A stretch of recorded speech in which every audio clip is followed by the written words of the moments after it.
Network layer. Network layer provides the following services such as routing of packets, logical addressing, and subnet control. Routing of packets and logical addressing. Network layer receives segments from the transport layer and wraps each segment with IP header or logical address, etc., which is known as a packet.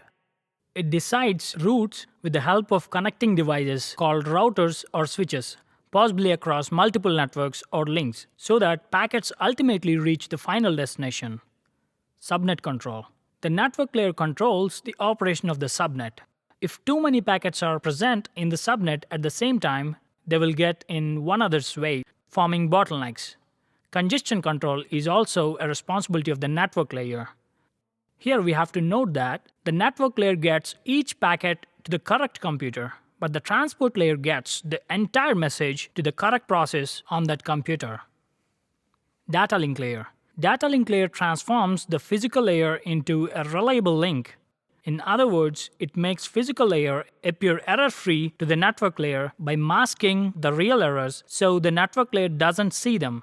Data link layer has two sublayers: logical link control, which provides flow control and error control, and media access control provides physical addressing as well as logical topology. Logical topologies describe how signals act on the network. Data link layer is responsible for error-free data transmission, framing, error detection, flow control, and physical addressing. Framing. In this layer, packets obtained from network layer become frames, and this process is called framing. The data link layer is responsible for moving frames from one hop or node to the next. The data link layer is concerned with local delivery of frames on the same level of the network. If the service is reliable, the receiver confirms correct receipt of each frame by sending back acknowledgement frame. Physical addressing. Data link layer adds a header to the frame to define the sender or receiver of the frame. If the frame is intended for a system outside the sender's network, the receiver address is address of the device that connects the network to the next one. Flow control. Data link layer imposes a flow control mechanism to avoid overwhelming the receiver when sender is sending more than the receiver could process. Error control. The data link layer can detect and retransmit damaged or lost frames and recognize duplicate frames. Error control is achieved by adding a trailer at the end of the frame. Access control. When two or more devices are connected to the same link, data link layer protocols determines which device has control over the link at any given time. Data link layer mainly deals with switches and bridges in the network. Physical layer in OSI model. It is the layer where literally all the wiring presents.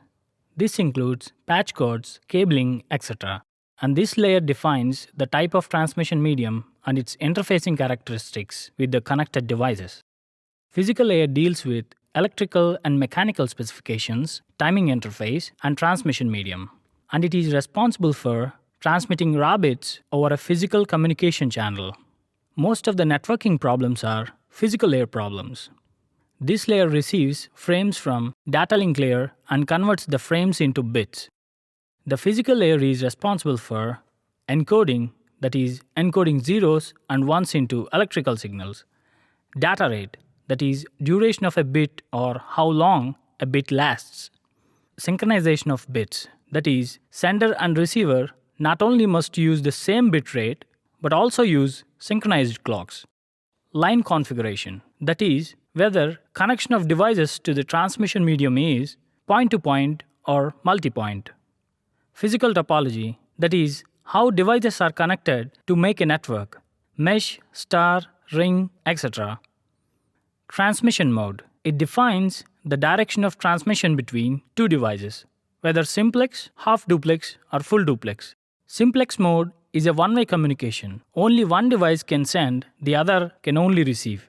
In the half duplex mode, two devices can send and receive, but not at the same time.